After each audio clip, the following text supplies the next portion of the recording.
As a biracial person that's had the opportunity to travel, I've experienced multiple identity shifts in my lifetime. In the UK, I'm generally perceived as black. Growing up, I faced many racial insults, and I've been called more times than I care to recount. But now, living in Uganda, I'm perceived as white. I've even been called a colonizer on a few occasions. It's situations like this that have made me contemplate how we place ourselves into boxes. And in this video, I'm going to challenge your ideas around racial boundaries. If you're a diaspora returning to the continent, you may or may not be accepted as African, despite being black in the rest of the world. I know this can be an emotionally charged subject. My goal is not to offend anybody, but if there's something you disagree with, leave it in the comments. Okay, Michael. Yes. How long have you known me? Known you like 5 months. 5 months? Yeah. Okay.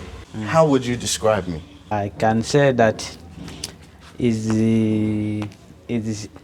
not is short but not too short. Okay. Yeah. Is white. Yeah. Anything else? No. So I'm not too tall, Yeah. not too short, Yeah. and I'm white. Yeah. Okay. Are you sure? I'm sure. Are you sure? You're not changing anything? And it's fat. Is fat. And I'm fat. That video is not staged. It's a genuine interaction between me and Michael, one of my neighbors. I wanted to capture the reality of what it's like being biracial in a place like Uganda. Perceptions become reality. Regardless of your actual racial identity, if those around you perceive you as a particular race, that perception dictates how they treat you day to day. Just looking at me, you would never know that this is my Nigerian grandfather, these are my sisters. You wouldn't know that this is my Nigerian father, my English mother. She happens to speak Yoruba fluently. She happens to cook the cuisine that my father grew up on because she was taught by my Nigerian grandmother.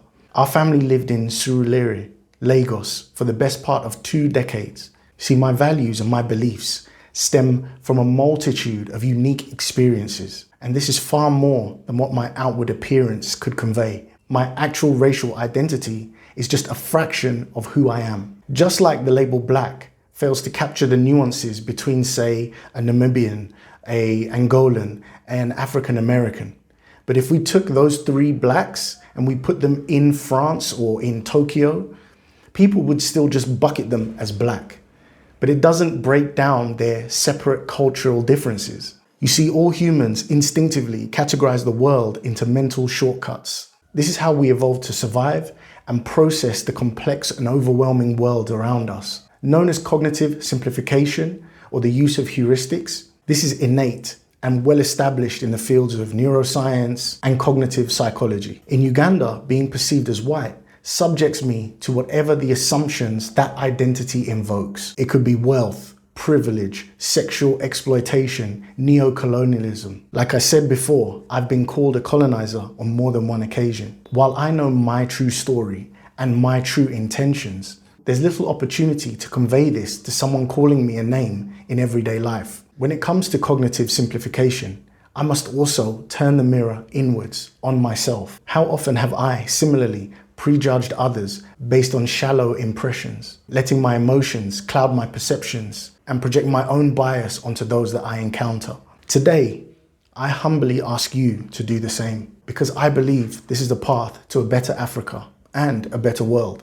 What I found in my life is that many people do prefer to divide by racial lines, or maybe by tribal lines or ethnic lines. Pro-blacks may say, no whites. Slavery and colonialism are easy crimes to point to back up that divide. But I put to you that this is also cognitive simplification. The story is way more complicated than this simple analysis.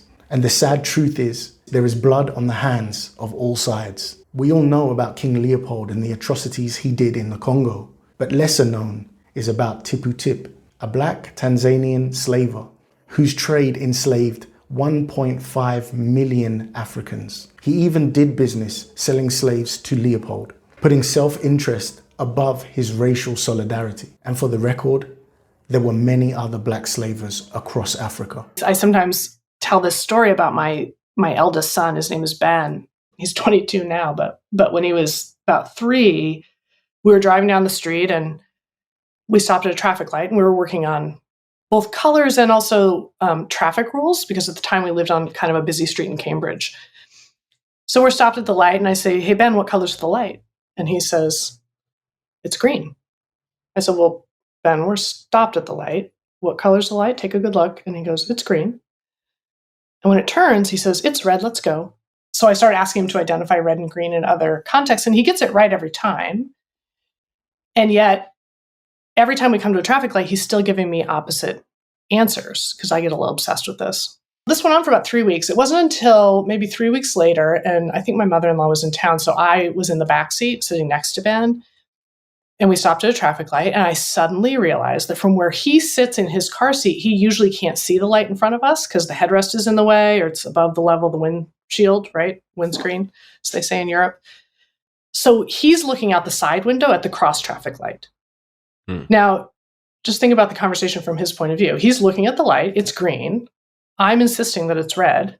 And the reason that experience has stuck with me all these years is that it's such a great illustration of the fact that where you sit determines what you see. And I have to say that that experience is also coming back to me these days as I think about the conversations that we're having about race.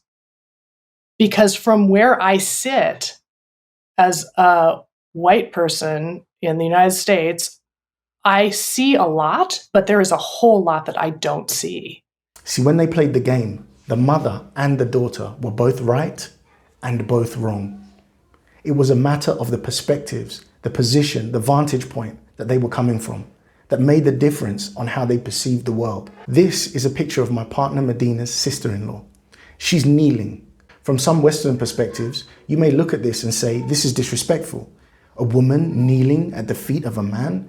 Haven't we moved on? Isn't it a modern world? How backwards? But then from another perspective, this is culturally accepted. Not only in Ugandan culture, but Nigerian culture. I watched my grandmother kneel, I watched my family members kneel, and me, myself, I did the male equivalent, which was to prostrate or touch the floor in front of my elders. This picture actually, for us, represents a moment of mutual respect, a moment of joy, a greeting, a meeting of two people that love and respect each other. We know what it means to us. But without that explanation, the opportunity to have your own perspective now may distort the truth.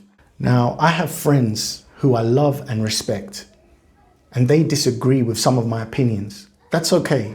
You may also disagree with some of my opinions. But I ask you to grant me one thing, and that is recognize first that I'm a biracial person. I have a perspective at least worth listening to. This diagram represents the white population and the black population. I think everyone would agree that within any given population, there's a distribution from good people to bad.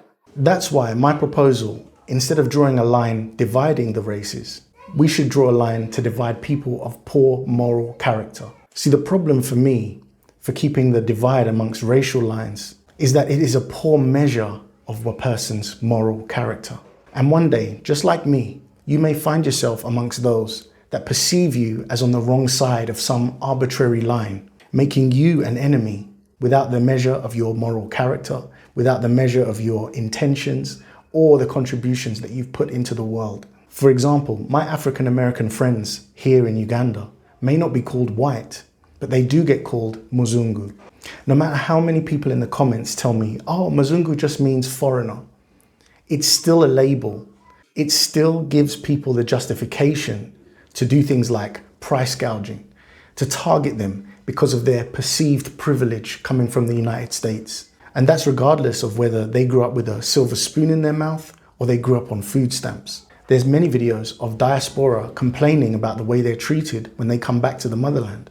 Aside from all of that, some of the tribalism that I see within the African population across the continent is basically racism with a cultural or ethnic twist. Right now, the war happening in South Sudan has some of those elements. Either we say no to this ideology as a whole, not just when it suits us, or we are destined to be prisoners of our emotions, our cognitive simplifications, stifling our ability to have the prosperous and abundant Africa that we all dream about. My heart breaks when I think about all of the historical injustices Africa has faced. Worse, there are still those that wish to continue these injustices. I propose to you that these people are both insider and outsider. They are captured not by hatred of skin color, but they are captured by self-interest at the expense of everyone else, regardless of the chaos it causes the rest of the world. There are many things that Africa needs, but I will highlight the 3 things that I believe are imperative for a better Africa: